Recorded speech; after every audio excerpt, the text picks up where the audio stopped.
Welcome to the Real Estate Investing Club. This is the place everyday real estate investors gather to share their best stories, biggest insights, and favorite tactics to grow a portfolio of cash flowing properties in today's market. Here's your host, Gabe Peterson.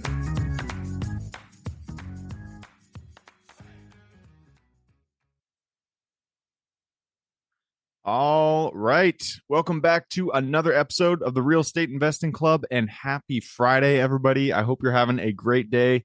It is like 80 degrees, or supposed to be 80 degrees here in Seattle today, which is literally the best place on earth during the summer. So if you guys need to go somewhere, if you need looking for a place to do a vacation, Seattle is where it's at during the summer months. It's another good day, or it's a good day for a second reason, because we have Austin Zelan with us on the podcast.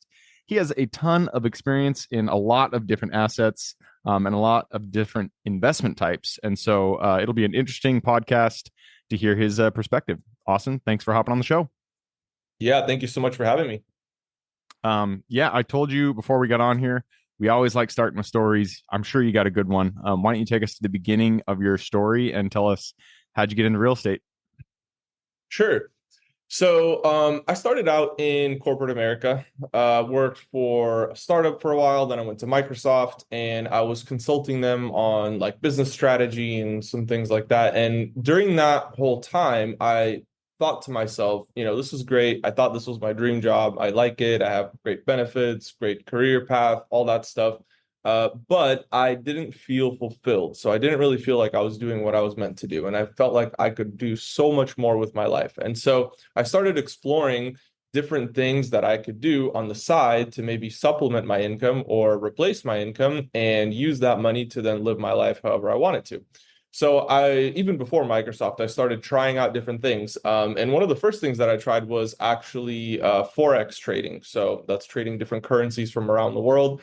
And so I got pretty good at it after a while. I'd say my first year I was terrible, just lost a bunch of money my first year. But going into year two, I finally became consistent. I wasn't like extremely profitable, like wasn't making crazy money, but at least I got consistent. And that gave me a glimmer of hope. I was like, okay, this might be my way out here. So I started getting deeper and deeper into that, started making some more serious money. And I found some developers, like software developers, who could code in the trading language. It's a little bit different than like JavaScript and all those other ones. But basically, I gave them my strategy and I said, hey, instead of me sitting here all night and trading, can you just take this and automate it for me? And they were like, yeah, sure, no problem. And I'm like, okay, let's see how this works out. So they created the software. It would duplicate my strategy and trade 24 hours a day. I didn't have to sit there anymore.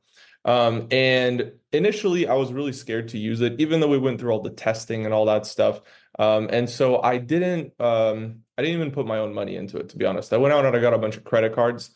I took the money off the credit cards and I'm like, hey, I'm still pretty young. I'm either going to go into a little bit of debt here, like 45,000 or so, or maybe I'll make it big. So I put all that money in the software, let it run for about a year, and we had over $200,000 in the account. And I'm like, wow, this is great. Let me see if I could duplicate this now. So then I started licensing out the software to people, and that company's still around. But from there, that was kind of my jump start into investing. So that allowed me then to pursue other things. And I started diversifying my portfolio with some real estate, with some other investments. And at the end of the day, I wasn't really like real estate wasn't really my priority, but I ended up there because of the safety of it, because of the reliability of it, and the different asset classes that you can invest in and create a balanced portfolio. Now, one thing that I learned about real estate, though, is I never want to be all in on any one specific category. Like I know people who specifically buy condos, or they specifically buy beach houses, or like cabins in the woods. And that's all great. But Cabins one strategy, yeah, and one strategy that's helped me is to diversify internally within that asset class to a bunch of different things, so that if one isn't performing so well, like if nobody's staying in my condos in the city, they're all on the beach somewhere renting out my beach houses. So that kind of gives me a balance in the portfolio that never really swings me in one direction too hard. Nice, man. So it sounds like you got your start in corporate, and then you got into investing, and then real estate was the second source of investment for you. And that's kind of the trajectory that a lot of people, most of the people that come on this podcast, their main focus is real estate. But I would say your strategy probably represents the general population of investors in real estate more so than the guests that we have on here, because a lot of people use real estate as a secondary investment to other Mhm. investments like the stock market or whatever. So it's Yeah. always good to have perspectives like yours on the podcast because it is representative of the population. So you decided real estate, you really wanted diversification, you didn't want to focus one thing. How'd you get started? Like, what was the first deal that you bought? Oh man, that was interesting. So it was my first time getting financed for a house. I'm like early 20s. I was buying a house in Florida, pre-pandemic, or maybe like right the very, very beginning of the pandemic. So they hadn't really had Why that. why Florida? You're from Seattle. You're from the Seattle area. Why'd you choose Yeah, Florida?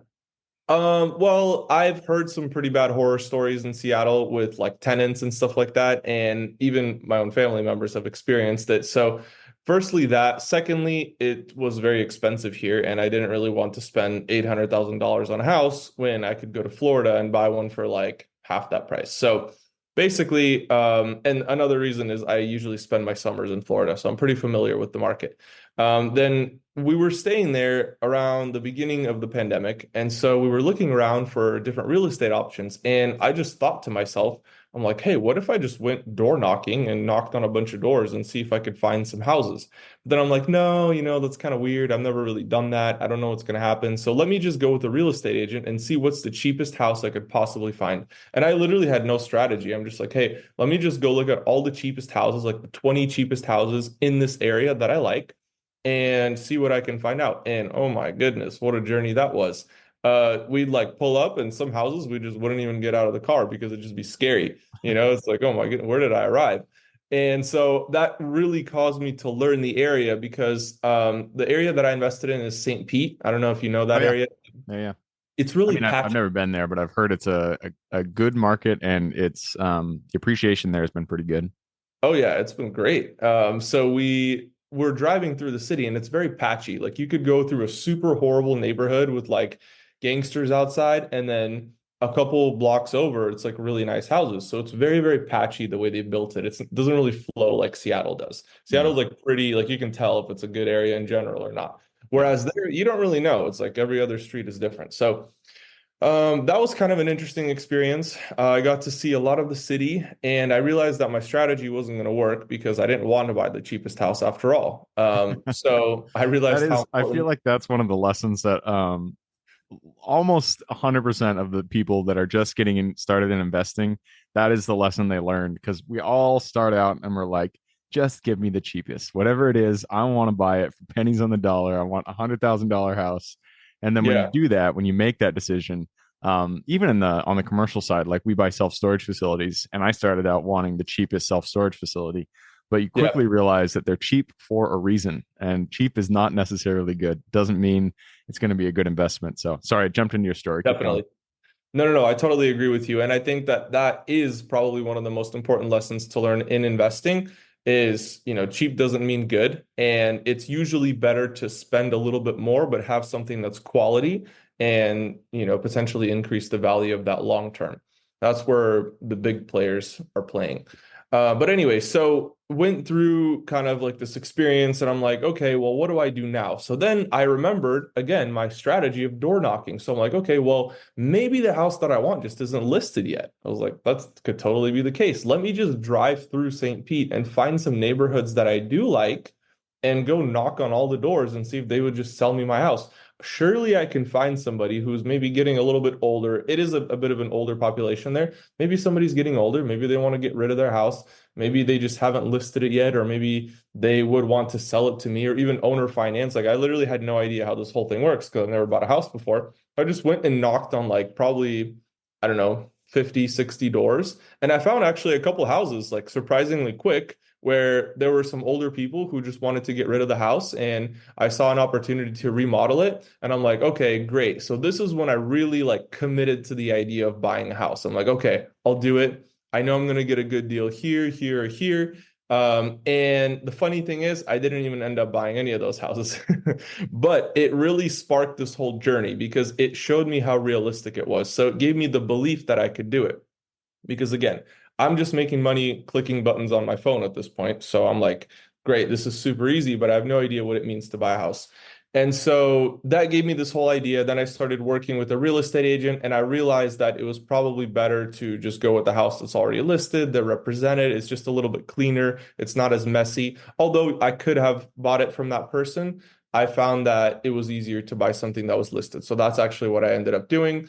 And so that deal, it was somebody who they like moved out of the house a while ago. It had been standing there for a while. And then I think that person passed away. So their kids were trying to get rid of it. So they were selling the house. And I ended up getting a pretty good deal on it, but I had to do quite a bit of work on it. And so the loan process, by the way, is a horrible process. It was probably one of the worst things I've ever done in my entire life.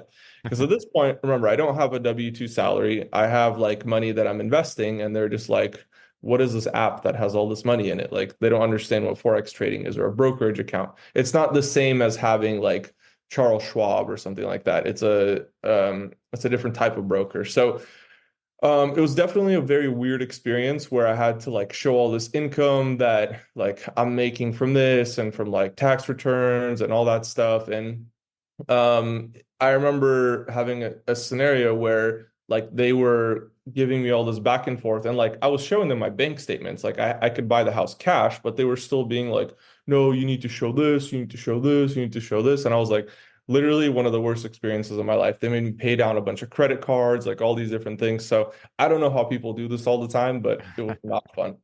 And so, yeah, anyway, so bought that house, ended up remodeling it. And at the same time, that whole market grew very, very aggressively. So the St. Pete market, like really, really like, I don't even know what percent. I think it's like over 40% since then that it's grown. And it's been really, really positive because a lot of people were moving there during the pandemic. So they kind of moved into the bigger cities, I'd say, like Jacksonville, Miami, Tampa, and then you have these like secondary markets like St. Pete and Sarasota and Naples, where they kind of had a ripple effect from all the bigger cities. And they also ended up going up in value pretty aggressively. So as long as you were positioned well in one of these cities, the value of your house grew very significantly. Nice. Nice. So you started door knocking. That is not a fun experience. I did it like very briefly when I just got started in, I don't know, 2015 or something like that. And it can be, if you're in the wrong area, it can definitely be a scary experience.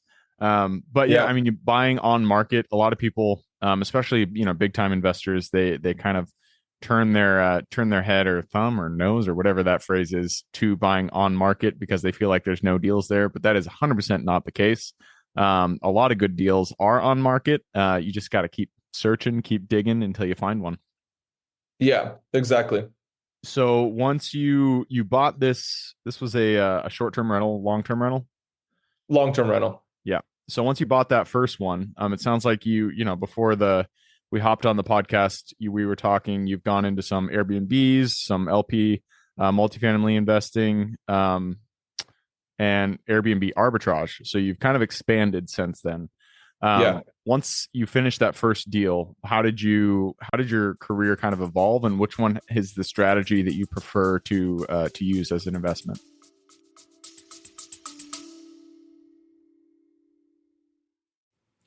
Before we continue on with today's guest, I want to tell you guys about a community I'm launching on School to help investors like yourself grow your own portfolio. In this community, you'll get access to all the docs I use, all the systems I've built, everything I've used to grow my own portfolio, as well as instructions and guidance on how to get out there and find great deals, how to finance those deals, and then how to manage them for great returns. Since we're just launching it, the price will be set at a measly $20 per month, and whatever price you join at is the price you'll have for life. We will be increasing the price as the group grows, so if you're at all interested in growing your portfolio along other investors, now is the time to join. I will put the link somewhere in the bio or on our podcast website at therealestateinvestingclub.com, so if you are interested, head on over there. With that said, let's get back to the podcast.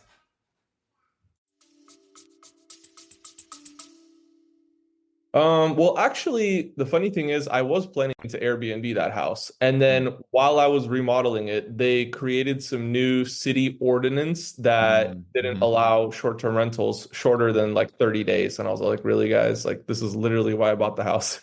Yeah, So cities are I getting went, angry about short-term rentals. yeah. And so I thought about it. I was like, well, how are they going to know, first of all? But then I was like, nah, whatever. I don't want to start, any trouble for myself in the city that I don't even live in. So I ended up switching it to a long-term rental. And that's what it is right now. And I think it's better that way. The house doesn't get so abused. Yeah. But also, yeah. So from there, I actually went into also a long-term rental situation. My second investment was in Pennsylvania. So I know totally random market, but I have a guy that I work with up there. And so he was able to source these houses for me, actually at a really, really good deal. So my second house, like the first one, keep in mind, it was like, I think 400, a little bit over 400,000. And so I had to put, 25% down or something. So that's what I'm used to investing. I'm like, okay, I probably am going to have to put this much down on the next house. And I thought that was normal. And then this guy comes along and he's all like, hey, if you give me 20K down, I can get the owner to finance the rest of it. And I'm like, what are you talking about? Like, how's this real? And so he found me this deal, which was, I guess, it was like 60,000. So I put 20% down, or not 20%, 20,000 down. And then the rest was owner financed. And I'm like, okay, well, I mean, it's only 20K. Like, worst case scenario, I lose 20K. Best case scenario, I'll have another rental house. Let's see what we can do here. So basically got this house with the 20K. And that was including like remodeling costs and all that stuff. And so we remodeled the house. Now it's worth probably around 100K total. But it's been renting out for 1,200 bucks a month, or Wow. like, yeah, 1190 or something like that. So Is around this $1,200 a month. is this in Philly? No, it's like an hour and a half north of Pittsburgh. Okay. Uh, Okay. yeah, and so I've been working with this guy, and like I mean, if you do the math, I'm literally making 6% almost a month on this house. And like to date, this is probably my most profitable ROI wise real estate investment. So Yeah. I'm like, okay, cool. Like it's only 1,200 bucks at the end of the day, but like that's a really great return for real Yeah. estate. So, anyways, long story short, continued investing with this guy, got some other houses, and a lot of the people in my program have done so as well because he's like, I don't know what he does to source these deals, but he's got like an unlimited amount, it seems like. So, everybody's buying these Pennsylvania houses, which I actually went out there to visit it because I was like, is this house even real? Like, does it exist? Because they were remodeling it for a while. I was like, I don't know, I need to go check it What are you guys out. actually doing out there? Yeah, I was like, I went out there to check it out. It was like in the middle of its remodel. But yeah, everything's totally legit. I mean, I saw the house, all that stuff. So that was pretty cool. And then from there, I started investing into other stuff. Now, if I were to say what my favorite type of investment is, probably the long-term rentals, to be honest. But I would say multifamily, because you just diversify your risk significantly. And the cool thing there is the whole valuation changes. You're no longer buying based on what you have in your bank account or your credit score or all that stuff. You're buying based on the operating income of the building. So now it's more like a business, which I can relate to a little bit more. And class A, class B, that's definitely the target. And the thing is that I know that I'm probably not going to cash flow a lot at the beginning, but that's why real estate isn't my primary goal. It's more of a secondary thing. I know I can create generational wealth with it, but I know that I'm probably not going to cash flow super heavy off of it. That's why I have other investments. Yep. Makes sense. Yeah. So it sounds like you said multifamily. So, but the actual investment strategy that you're using there is you're investing in a syndication as a limited partner, right? So you don't like active investing. You like just being an LP, analyzing deals, vetting sponsors, and finding a good deal to place your capital in. No, not necessarily. I want to GP a deal myself, but I just haven't had the right opportunity to do so. So I definitely will in the future, but so far my involvement has only been on the LP side. Got it. Yep. And that's a good place to start because then you get to learn how the process goes. You understand what a syndication is. You understand, what an OM is, all those documents that you got to sign. Yeah. And you understand what good communication is, because that is the key to syndications, is communicating with your LPs. And if they don't hear from you, they expect the worst. They're going to say, this deal is going to the shitter, even if you're making, money hand over fist. So if you have a good experience, I hope you are having a good experience with your general partners, and they're communicating well with you, then that will give you a good model for how to, start your own GP, be your own sponsor on a deal. Yeah, definitely. Right on, man. Well, I'm going to take that opportunity and move us on to the quick question round. Are you ready? Sure. All right. It starts with books or any form of education. Could be movies, books, Netflix shows, podcasts, whatever. I just need 2 recommendations, one for general life wisdom and then one for business or real estate. I would say general life and business. I really like Atomic Habits. It's one of Oh, my yeah. favorite books. I recommend that one actually quite often. I think it's such a powerful thing when we realize like our habits and what they can actually do for us, because that's not like the first step. You don't start with the habit. Like you don't wake up and you're not like, oh, hey, I want to have a good habit today. It first starts in your thoughts. You're thinking about it, then your thoughts become actions, and your actions become habits. And so it's like it's so far down that trajectory of things that you had to have changed your mindset. You had to have taken action on it and had that initiative to then have some sort of habit to even form. And then once you form that habit can really change your life down the line. So I would say in general in business, that has been a huge one for me. As far as real estate, actually, I don't think I've ever read a real estate book, to be honest. Yeah. So Fair enough. yeah. Have you done any education in real estate? Have you done, maybe watched a couple of YouTube videos, gone on Bigger Pockets, anything like that? Yeah, actually, I know the guys from Bigger Pockets. I've been to a bunch of real estate events, Grant Cardone, some other ones as well. There you go. So we're going to Yeah, say 10x for you. That's the recommendation. 10x. All right. Next question is for your younger self. Let's go back to the Austin who had no experience in investing. He was just working corporate out in Redmond.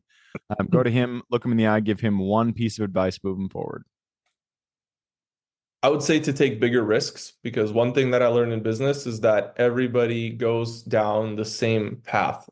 It's Mm, like let's say we have a 100-meter track. Everybody goes down the same 100-meter track, except somebody's shooting for $100,000, somebody's shooting for $1 million, somebody's shooting for $100 million, but it's really the same distance. It's just what gear are you in, or like what plane are you racing on? And I find that the people that think bigger tend to achieve bigger. nice. Yeah, that is good advice. And something that I wish I had started with is going bigger. I've said this on podcasts a few times. When I got into commercial, I thought starting small would limit the risk, but it actually increases the risk because small properties have small NOI, which means if you have one mistake, it wipes out all your profits. So bigger properties, there's less risk because there's more income. It's kind of counterintuitive, but if you're starting out, definitely start big for the reason that you're going to make more money, obviously, but also it's less risk. Yeah. All right. Next question is about the US. There's tons of opportunity out there. It's a really big country. Give me the single metro you're most excited about investing in today. Mm, Probably Nashville or Franklin. Nashville. All right. I like it. I actually just went to Nashville the first time, like 2 years ago, and I had a blast. I didn't realize it was such a fun city. The food there was fantastic. Hmm. All right, next question is about finding deals. It all starts with getting in contact with the seller and penning up that purchase agreement. So, what is your favorite way to generate leads and find new deals? Do you mean for multifamily or for like any type of deals? Any deal. Yep. For now, it's actually been through either wholesalers or people who are in the market. I just don't really have time anymore to go door knocking like I used to. But that was actually a pretty cool experience. I'd say if I door knocked, I'd probably get some way better deals than I am getting right now. But I'd rather have somebody else do it and I'll pay them for it. Yeah, makes sense. All right, that leads us to the last question. This is for the listeners. You've given us a lot to think about. I'm sure people want to reach out, get in contact with you. It's a two-parter. Where can they find you? And then what can they expect when they reach out? Sure. Yeah. So the best place is going to be Instagram. My handle is at Austin Zelan, AustinZelan. And I mean, they can expect to learn about different passive income investments, including real estate. Sweet. I will put that link in the show notes. So if y'all want to reach out, just click a little more in the description. It'll pull down that full description, and in there you can find Austin's link. All right, man. That wraps it up. Thank you very much for hopping on the show. Cool. Thank you for having me. Absolutely. For everybody who's here with us today, thank you guys for showing up. You are the reason we do this. So if you guys have any questions, reach out to me, Gabe at therealestateinvestingclub.com. If you want to support the show, just give us a review on Apple or whatever you're listening to this on. Other than that, I hope you guys have a fantastic week. Keep rocking real estate, and I look forward to seeing you on the next episode. All right, before I officially sign off, I have a quick announcement to make. If you're interested in becoming a passive investor in one of my deals, my own company, Kaizen Properties, is looking for capital partners for our upcoming projects. We invest in what are known as recession-resistant assets, mainly self-storage facilities, mobile home and RV parks, and industrial properties.